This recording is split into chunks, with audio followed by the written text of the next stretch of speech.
இயேசுவின் நாமத்தினாலே அன்பின் வாழ்த்துக்கள். வேதாகம பகுதியில் நாம் இன்று காணப்போவது ராகேல். இஸ்ரவேல் கோத்திரத்தை கட்டி எழுப்ப தேவனுடைய திட்டத்தில் இருந்த 2 பெண்கள், லேயாளும் ராகேலும். இவர்கள் இருவரும் ரெபெக்காளின் சகோதரன் லாபானின் குமாரத்திகள். யாக்கோபின் மனைவிகளான இவர்களில் லேயாள் மூத்தவள், ராகேல் இளையவள். இருவருமே பரிசுத்த சன்னதியில் இருக்கும்படி தெரிந்து கொள்ளப்பட்ட பாத்திரங்கள் என்றால் மிகையாகாது. ஆனாலும் ராகேல் பிரச்சனைகள், போராட்டங்கள், ஏமாற்றங்கள் மத்தியில் நடந்து கொண்ட விதம் அவருடைய ஆசீர்வாதத்திற்கு தடையாயிருந்தது. ராகேல் என்ற பெயருக்கு செம்மறியாடு என்று பொருள். லாபானுக்கு லேயாள், ராகேலை தவிர வேறு ஆண் பிள்ளைகளும் இருந்ததாக வேதம் கூறுகிறது.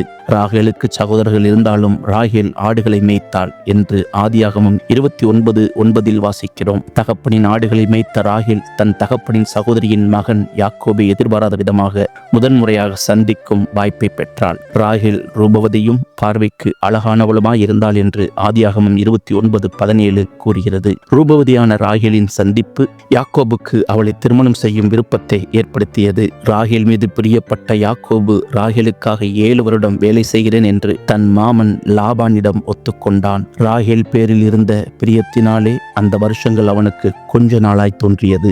7 வருடங்கள் உழைத்த யாக்கோபுக்கு லேயாள் கொடுக்கப்பட்டதால் ஏமாற்றமடைந்தான். லாபான் ராகேலுக்காக பின்னும் 7 வருடங்கள் யாக்கோபை வேலை செய்ய வைத்தான். பின் யாக்கோபு ராகேலையும் திருமணம் செய்தான். இப்போது 2 மனைவிகளுடைய யாக்கோபு லேயாளை காட்டிலும் ராகேலை அதிகமாய் நேசித்தான். லேயாள் அற்பமாய் எண்ணப்பட்டால் 7 வருடங்களாக காத்திருந்தார். நிச்சயமாக ராகேலுக்கு ஆத்திரம் உண்டாக்கியிருக்கும். ஆனாலும் யாக்கோபு இன்னும் 7 வருடங்கள் அவளுக்காக உழைக்க முற்பட்டது அவளுக்கு பெருமையை கொடுத்திருக்கும். ராகேலின் அழகும் சௌந்தரியமும் அவளது பெருமைக்கு மெருகூட்டின.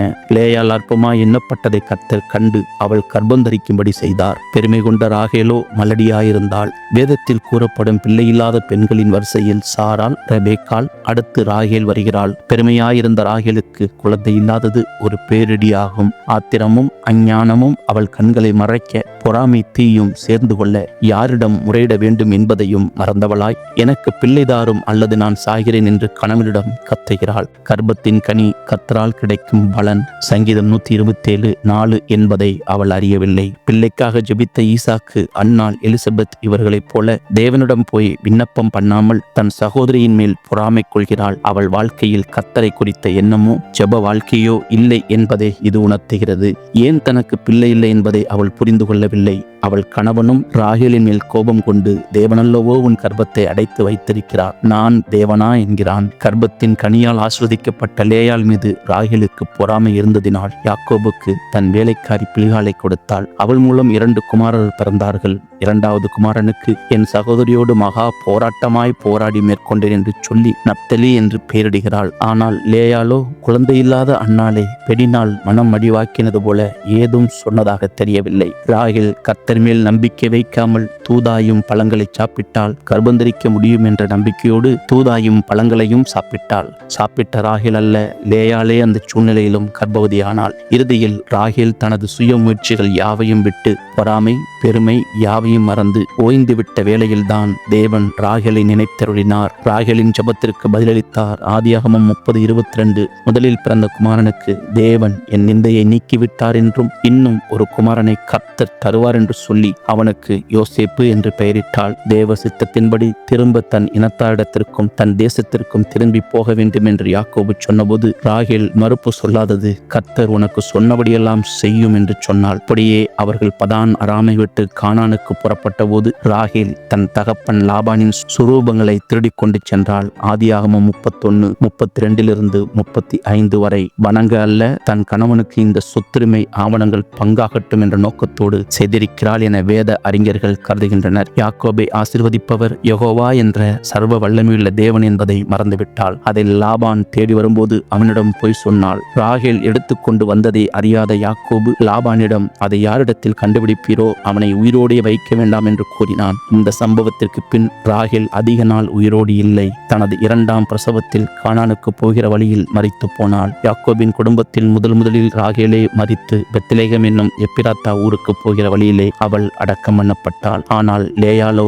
பூரண ஆயுசு உள்ளவளாய் மரித்து தன் பிதாக்களோடு மக்பேலா குகையில் அடக்கம் பண்ணப்படும் பாக்கியம் பெற்றாள். ராகேல் திருடிய சுரூபங்கள் கானானுக்கு வந்த பின் புதைக்கப்பட்டதாக பார்க்கிறோம். ஆதியாகமம் 35:4. ராகேலின் முயற்சி புதைக்கத்தான் பயன்பட்டது. நாமும் கூட நம் குடும்பத்தாரின் ஆசீர்வாதத்திற்காக சரியான பாதையை விட்டு விலகுவது சரியல்ல.